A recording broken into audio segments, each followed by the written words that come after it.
Alright, y'all, happy Monday. It is time to go over a reading update. I'm going to go over the books that I've read since my last update and then the current books that I'm reading. First, I read I Am Not Your Final Girl by Claire C. Holland, and this is actually a collection of poems in honor of the final girls in horror movies. There were a couple that I really enjoyed, but I do think that poems are not necessarily my thing, but I'm glad I gave it a shot. And if anything, this introduction I fucking loved. So if you ever get a chance to pick it up, I highly recommend that you read the introduction.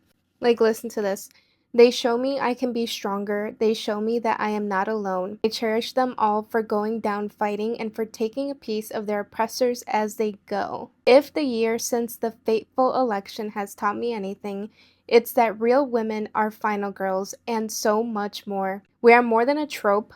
We're strong and slutty, quiet and confident, outspoken and sarcastic, and we don't feel like smiling because we have work to do. We defy definition and we're not going down without a fight.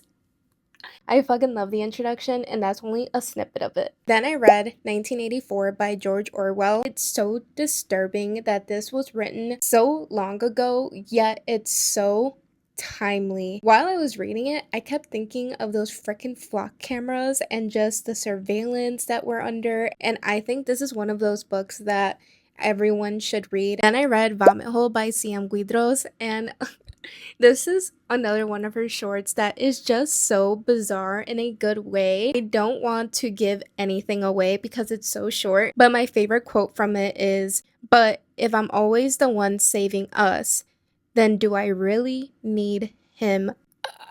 Chills. The things that the character gets into that book is asinine. It's so vile, so disgusting, but I highly recommend. Then I read Borrasca, and in this one, Sam and his family moved to this really small town in Missouri, and there's shit happening in this town that they are not aware of. And then one day his sister goes missing and he just can't let go. And then years pass and one of his other friends goes missing. Well, he's going to take action because his sister's disappearance never sat right with him. And this town is so sinister. Then I read The Brides by Charlotte Cross, and I do already have my review up for this, so if you're interested in my thoughts, you can go there. I just wasn't necessarily the happiest with it. But speaking of happy, I buddy read 200 Monas with Sarah and M, and this was such the perfect book to buddy read. I am absolutely in love. It's not necessarily a 5-star, only because I wanted more. I wanted a few more chapters, and it probably could have been a 5-star read. I'm incredibly impressed that this is her debut. I want more, and I highly recommend. Then I read American Rapture by CJ Leede, and I am amazed at how much I loved this book, because going into it, I knew this is one of those where people either love it or hate it, and I loved it. Sophie is one of those characters where you sometimes kind of want to reach into the book and shake her because you're like, what the fuck are you thinking?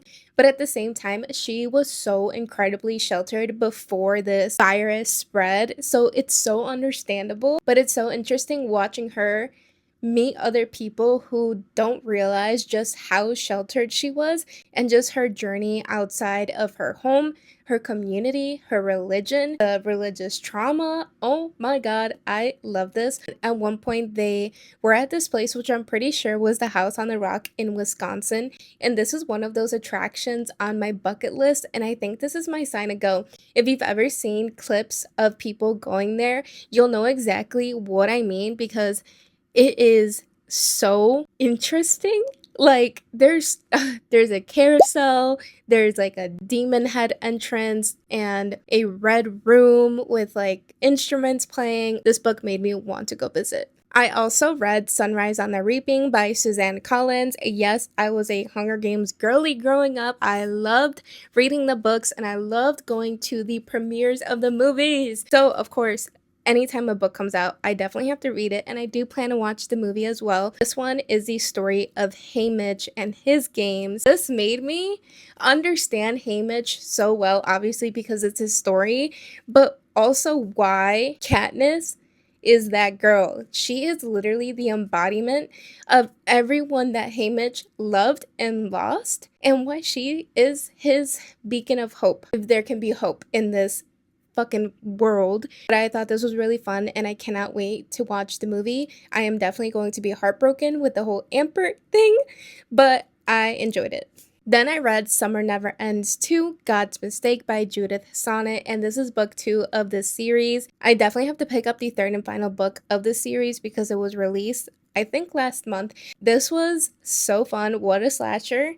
It's a continuation of book 1, but with a twist. I don't know if you can tell, but I tapped quite a bit because the kills in this were fucked up. And it's definitely what I was looking for in a summerween read. Then I also read The Road by Cormac McCarthy, and to be honest, this was a very, very slow story, so it took me a while to really get into it, but I genuinely cared about the characters in this, the man and his son, especially the son. Oh my god.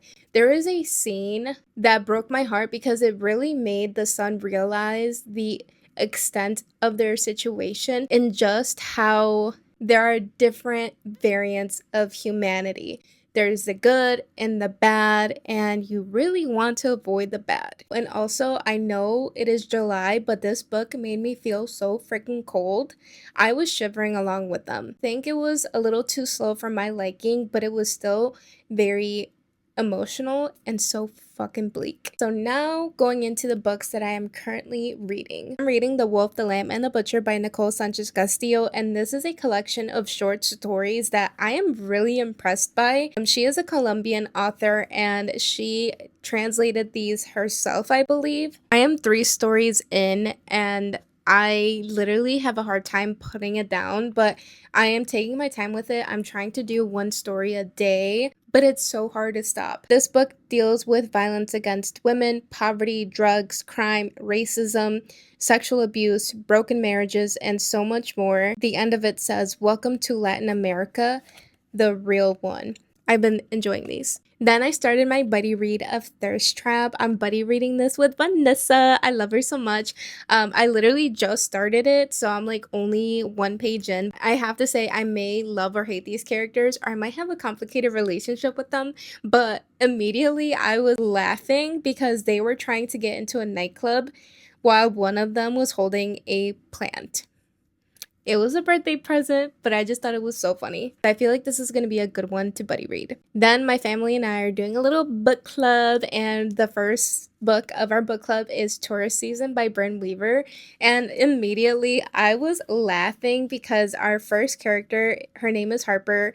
She is a serial killer, and I think she's only targeting bad men, and her solution to dealing with bad men, wood chipper.